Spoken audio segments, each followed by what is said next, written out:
দেশ থেকে বিদেশ, খেলা থেকে বিনোদন, সব ধরনের খবর নিয়ে আমি মিঠু শুরু করছি নজরের দুনিয়া। হরমুজ আর আগের অবস্থায় ফিরবে না, বার্তা আরাঘাচের।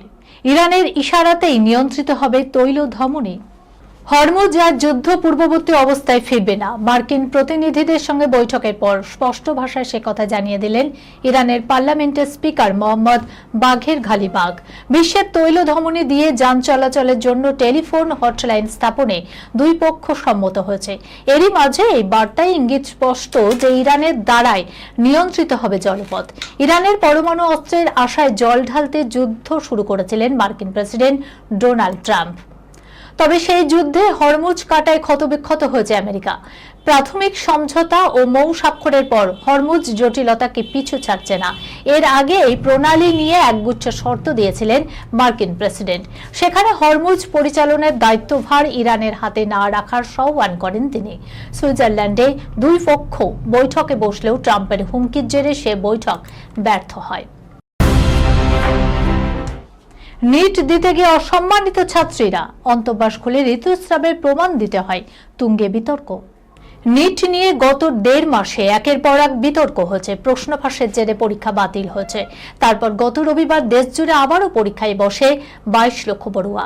সেদিনই বিতর্কিত ঘটনাটি ঘটেছে মালদার একটি স্কুলে। জানা গেছে ঋতুস্রাব চলাকালীন পরীক্ষা দিতে গেছিলেন এক ছাত্রী, কিন্তু পরীক্ষা কেন্দ্রে রীতিমতো ভয়াবহ অভিজ্ঞতা হলো তার। ওই পরীক্ষার্থী জানিয়েছেন তাকে অন্তর্বাস খুলে ঋতুস্রাবের প্রমাণ দিতে হয়। পরীক্ষা শেষ হওয়ার পর সোশ্যাল মিডিয়ায় তিনি প্রশ্ন তোলেন, এইভাবে পরীক্ষা করার নিয়ম কি সত্যি আছে? যদি এই নিয়ম থাকে তাহলে সেটা নিয়ে ভাবনা চিন্তা করার প্রয়োজন, কারণ এহেন আচরণ আসলে সিকিউরিটি চেকের নামে অসম্মান করা। মানুষের মূত্রে ধোয়া হতো পোশাক, চলতো প্রস্রাবের কালোবাজারিও। রোমান লন্ড্রির ইতিহাস জানেন কি? চলুন জেনে নিই। কল্পনা করুন আপনি প্রাচীন রোমের পথে হাঁটছেন, হঠাৎ চোখে পড়ল বিশাল এক মাটির পাত্র। তাতে ল্যাটিন হরফে লেখা মূত্র ত্যাগ করুন। না, শৌচাগারের কোনো অভাব নয়, এ ছিল প্রাচীন রোমের এক সুপরিকল্পিত ব্যবসার অঙ্গ। পথচারীদের মূত্র জমিয়ে পচিয়ে চড়া দামে বিক্রি করা হতো স্থানীয় লন্ড্রিতে। আজকের দিনে এসব ভাবলে গা ঘিন ঘিন করে, কিন্তু প্রাচীন রোমে এটাই ছিল স্পেশাল সাপ্লাইয়ের দারুণ জনপ্রিয় কৌশল। রোমের পেশাদার ধোপাদের বলা হতো ফুলনেশ। তারা প্রস্রাব জমিয়ে ব্যবসা ফেলে বসেছিলেন। অবৈজ্ঞানিক মনে হলেও এর নেপথ্যে রসায়ন ছিল 100% খাঁটি। আসলে জমিয়ে রাখা প্রস্রাব সময়ের সঙ্গে ভেঙে গিয়ে তীব্র ক্ষারীয় অ্যামোনিয়া তৈরি করে। এই অ্যামোনিয়ায় কাপড়ের তেল চিটে ময়লা কাটাতো এবং গভীর দাগ নিমিষেই তুলে দিত। তবে ময়লা সাফ করার এই প্রাচীন পদ্ধতিটি কিন্তু রোমানদের নিজস্ব আবিষ্কার ছিল না। এর উৎস ছিল মেসোপটেমিয়ার। রোমান ধোপাদের এই সাফাই প্রক্রিয়াটি ছিল বেশ পরিশ্রমের। চৌবাচ্চার মতো বড় পাত্রে জল এবং পচা প্রস্রাব ঢেলে দেয়া হতো। এরপর ধোপারা বা তাদের কৃতদাসেরা সেই পাত্রে নেমে খালি পায়ে অবিরাম কাপড় মারাতেন, ঠিক যেমন আজকের ওয়াশিং মেশিন ঘোরে। জামা কাপড় কাচার পর পরিষ্কার জলে তা ধুয়ে নেওয়া হতো। এরপর রোদে শুকিয়ে সাদা পোশাকে গন্ধকের ধোয়া আর রঙিন পোশাকে এক বিশেষ মাটি ঘষে ফেরানো হতো ঔজ্জ্বল্য। রোমানদের অদ্ভুত কীর্তি এখানেই শেষ নয়।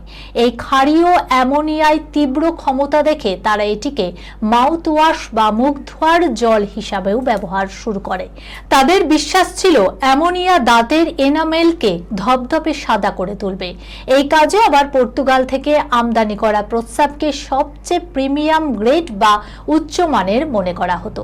এই ব্যবসা এতটাই রমরমা এবং লাভজনক ছিল যে প্রথম শতাব্দীতে রোমান সম্রাট ভেসপাসিয়ান গণ শৌচাগার থেকে প্রস্রাব সংগ্রহের ওপর একটি নির্দিষ্ট ইউরিন ট্যাক্স বা মূত্রকর বসিয়ে দেন। এই আজব করের কথা শুনে সম্রাটের নিজের ছেলেই যখন বাবার রুচি নিয়ে প্রশ্ন তোলেন, তখন সম্রাট একটি সোনার মুদ্রা ছেলের নাকের সামনে ধরেন।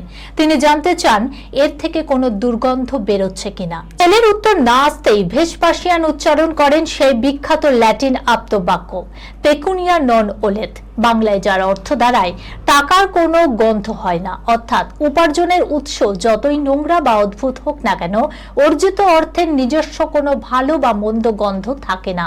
ইতিহাসের পাতা থেকে উঠে আসা এই ল্যাটিন প্রবচনটি আজও অর্থনীতির দুনিয়ায় সমানভাবে প্রাসঙ্গিক এবং বহুল ব্যবহৃত। ডন 3 বিতর্ক পেরিয়ে প্রলয়ে মন, মাস্কে মুখ ঢেকে হংসল মেহতার অফিসে রণবীর সিং। ধুরন্ধরে 2 পর্বের গগনচুম্বী সাফল্য রণবীর সিং এর কেরিয়ারের মোড় ঘোরানো অধ্যায়। সাফল্য যখন মধ্য গগনে, সেই সময় ডন 3 বিতর্কে জর্জরিত অভিনেতা। এমন অবস্থায় নিজেকে এক প্রকার আড়ালেই রেখেছেন রণবীর। ফারহান আক্তারের সঙ্গে দ্বন্দ্বে জড়ানোর পর কালো মাস্কে মুখ ঢেকে গাড়ি থেকে বিমানবন্দরে নেমেছিলেন ধুরন্ধর অভিনেতা। এবার সিনে নির্মাতা ও প্রযোজক হংসল মেহতার অফিসে মাস্কের আড়ালে মুখ লুকিয়ে অফিসে ঢুকলেন রণবীর সিং। ধুরন্ধরের হাত ধরে খরা কাটিয়ে কেরিয়ারে সাপমোচন হতেই লাইমলাইটের অন্তরালেই থাকছেন রণবীর। শুধু ডন 3 বিতর্কে যে নাকি রয়েছে অন্য কোনো বিশেষ কারণও। সূত্রে খবর, ডন 3 ছাড়ার পর পরবর্তী সিনেমা প্রলয়ের মন দিয়েছে অভিনেতা। সিনেমার অন্তরে ফিসফাস, ধুরন্ধর অভিনেতা নাকি আগামী 18 মাস মৌনব্রত পালন করবেন। সম্ভবত সেই কারণেই নিজেকে আড়ালে রাখছেন রণবীর। হংসল মেহতার অফিসে প্রবেশের সময় সেখানে ছিলেন কাস্টিং ডিরেক্টর মুকেশ ছাবরাও। সেলেব পাপারাজ্জির অ্যাকাউন্টে শেয়ার করা ভিডিওতে ধরা পড়েছে অফিস থেকে বেরোনোর মুহূর্তগুলি। পরনে ছিল কালো টি শার্ট, ব্লেজার আর ট্রাউজার, কালো মাস্কে ঢাকা মুখ, চোখে রোদ চশমা আর মাথায় ক্যাপ। পাপারাজ্জি তার সঙ্গে কথা বলার চেষ্টা করলেও সকলকে এড়িয়ে গাড়িতে উঠে যান রণবীর। এই খবরের সঙ্গে শেষ করলাম আজকের নজরে দুনিয়া। আপনারা দেখছেন টিভি 24 বাংলা, সংবাদ বিনোদন সারাদিন সারাক্ষণ।